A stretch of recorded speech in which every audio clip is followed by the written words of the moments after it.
Alrighty, thank you everybody for being here today. We are Smooth Operators, and before we start, we want to extend a huge thank you to Dr. Hank for all of his input and support this semester. And of course, Dr. Hank would not be Dr. Hank without Louise as well. So we want to thank her for being her. Now, I'll to get us pass that started, on to her this afternoon. to get this started, I'm going to go ahead and hand it off to our President and CEO, Mr. Spencer Jordan. So, we'll start with our message from the CEO. So what's great about Smooth Operators? Well, everyone wants to invest with us, we already know that, but it's really our team that put us there. All of our decisions was a group effort, and I can't thank them enough. I'm not so proud of where we started and where we came. The executive summary, well, we started off pretty rough. Our shareholder value dropped to 27 cents. We did have an equity injection and was bought out, which was a big help. Definitely the equity injection. I think it was the tune of $14.5 million. We had a reorganized plan of action, so we held off on some bikes, redeveloped some other bikes. Our main goal obviously was to consistently increase our shareholder value, and to finish it off, we managed 3rd place. So in the area of the financial statements here, on the balance sheet, you see that we paid off all of our long-term debt, and we're left just with our current liabilities of our income taxes, which left us with a very favorable debt-to-equity ratio, further increasing our shareholder value. On the income statement, however, you see that we had relatively average sales at $70 million, and due to our low expenses and our redevelopment projects that pegged us at a low prime cost per unit, we were able to still turn out a nice healthy profit after tax, which rebuilt our cash after dropping 27 cents per share. And so Trace over here will go over the cash flow statement. So taking a look at the statement of cash flows here, there's a couple main things that I want to point out to everybody. The first one being, you'll notice that our operating cash flows of $21.7 million, that we are running at an operating cash flow percentage of 30%, which, by the way, is the highest of any team that has presented here today. So I want to make that clear. We have very efficient operations, and so that alone is a great reason why you should invest in the Smooth Operators. So moving on down the line, you can see here as well, cash provided that from financing, that is $953,000 of interest on cash in the bank. And then of course our disbursement there of $11 million, that is dividends to our shareholders, because we love our shareholders and appreciate them, and we want them all to be rich. So now to touch on some past operations, I'm going to go ahead and hand it over to Kyra. Okay, so some of the things that went really well is that we had pretty streamlined marketing expenditures, and this allowed us to see more profit. Even though we didn't have the greatest market share in necessarily every market, we were in every market, so we were able to capitalize on every market. We also focused on just-in-time inventory after some of our early mistakes with massive holding costs. So that helped a lot, again, to streamline, and we were a pretty efficient company. Another good decision was making the racer bike and then actually spending money on advertising and PR going into the last 3 rollovers. This allowed us to take 21% of that market, and that itself provided over $8 million in profit. Also, we took advantage of our low shareholder value of 27 cents and bought back our shares for less than most people could have. This benefited us well moving forward because we didn't have as many shares that we had to distribute dividends to. And then something that went poorly, as you can see from the chart, is like we're going down, and then we went up steadily. So this was our turning point. But for this year, we all know, we all just have adventure bikes, right? And then we went into other segments, and we really genuinely thought that we were going to take the segments by storm. And so we produced over 200,000 bikes. And that year doubled our plant and doubled our employees. And then that didn't happen. So we thought that correcting our distribution to compete with Caperzella, who was in the same markets as us, would give us the market share we were expecting, but it didn't. So at that point we needed an equity injection, and we were also bought by turquoise because we were pretty cheap. So taking a look at what we would change, well, first and foremost, we would change the bold decisions that we made in the first few years. And just to highlight a few of those decisions that we made, in the second year, we did 3 development projects in leisure, commuter, and kids. We put $1.75 million into each project, and we also doubled our plant capacity, which was $4 million, and we also doubled our workforce capacity in expectation of gaining huge market shares in the following years. So moving that over into year 3, we then produced between commuter, leisure, and kids about 266,000 bikes, and only ended up selling roughly 130,000 of those bikes. So that of course left us with about $4 million in holding costs that year. And then we were still projecting to be able to earn back a ton of market share in year 4. So we proceeded to produce bikes on top of all of that excess inventory that we already have. And that year we had $10 million in inventory holding costs, which, you know, at that time we already were starved for cash.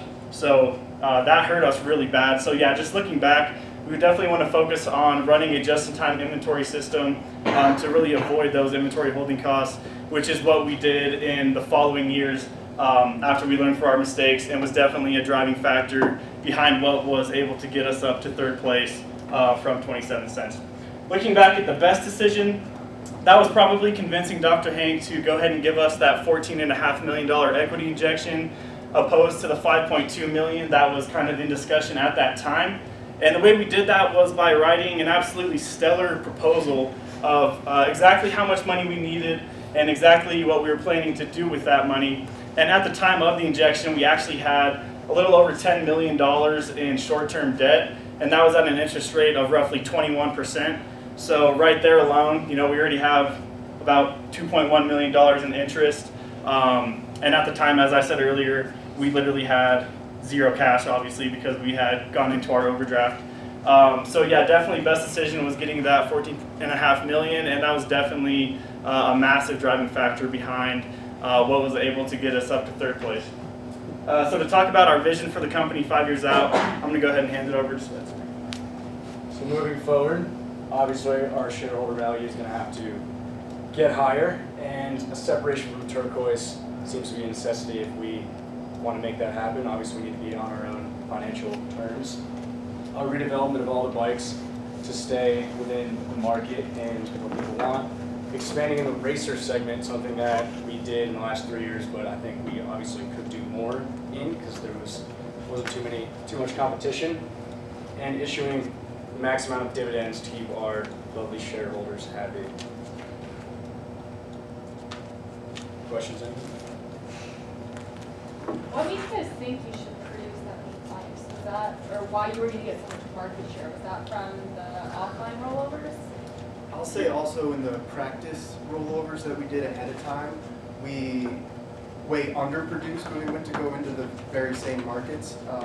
I think we would have captured close to 80% of the market had we actually produced that many bikes, but we didn't foresee that at the time. So we wanted to combat that mistake, and unfortunately went a little overboard in doing so. It helped your delivery though. Yeah, we were also met with unexpected competition that obviously wasn't reflected in the offline mode rollovers. So, I mean, there's no way we could have predicted that. And that was probably a mistake just to think that we could go guns blazing into 3 different markets. But we had a little bit of success doing that in the practice rollovers, so we were trying to kind of carry it over to the next. Can I jump in for a second? Can we please bring that up on Thursday again? Because I think it's an important thing to talk to people moving forward in the next classes. If you don't mind, that would be very helpful.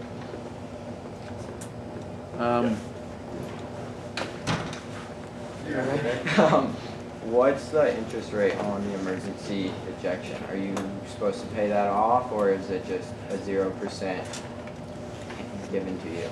Due to our stellar report that we wrote, it was 0%. However, it could have fluctuated upwards of very large percentages, so we're told. And I also could have asked them to return the money. Roughly speaking, this is something I talk over with them, the folks in New Zealand. their suggestion is that unless it happens really, really early on, first or second rollover, don't ask the teams to pay it back because you just simply tie their hands so badly they have no hope. So that's why we chose not to ask it back. The interest, la la. I figure if you live in the United States and you're too big to fail, they never make you pay interest on that money, do they? That's true. Were they too big to fail though? I'm just saying. Trying to have a little Yeah. bit of fun at any rate, but Yes, sir. What happened at the beginning? Why were you guys so low? Did you plan that, or did you just like not pay, like weren't trying hard enough at the beginning and it decreased your shareholder value that much? Or? No, so I mean, that was really just because we had so much overproduction going on and we weren't getting the market share that we were expecting. So like our holding costs were literally taking all of our money, and at the same time we weren't making any sales. And so once we were decreasing that much, we weren't able to issue any dividends because we didn't have any money. And so, you know, all of that kind of combined led to us being bad. Oh, so you did that like within the first 2 That or wa- 3 years yeah. was when you made all those buys? Yeah. Okay, I see. Yeah, our production was not doing well either. I think we had an idle time of like 24%.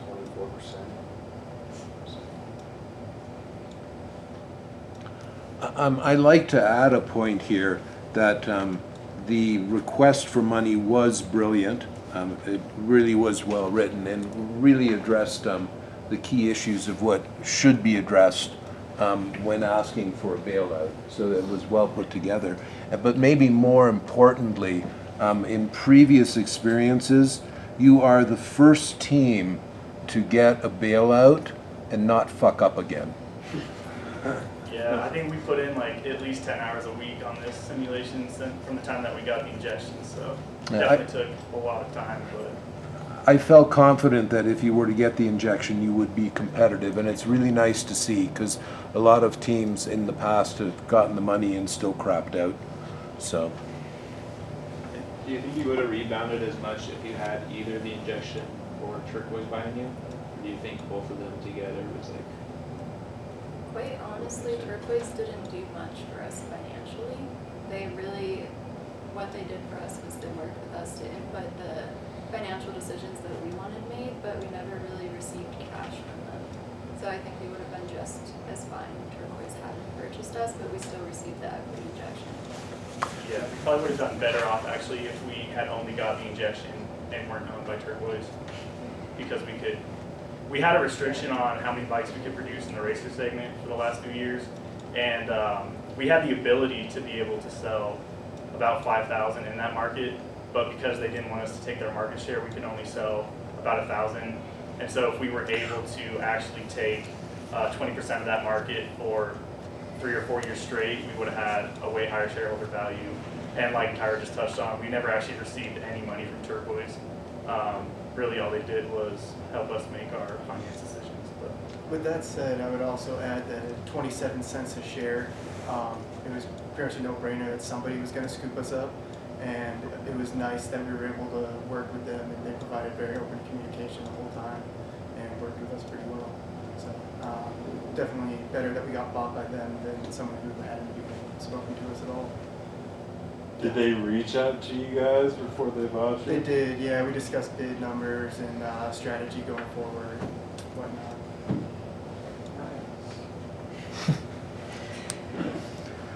just, I know, I ain't looking at you guys. quick question, just curious, when you bought back the shares, did you have the cash or did you borrow money? cash, You had the cash? cash, yeah. Okay, cool. Just didn't remember and I was just wondering.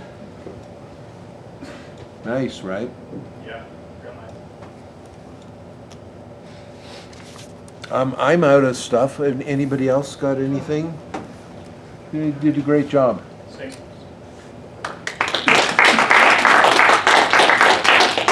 All right, I'm done. I will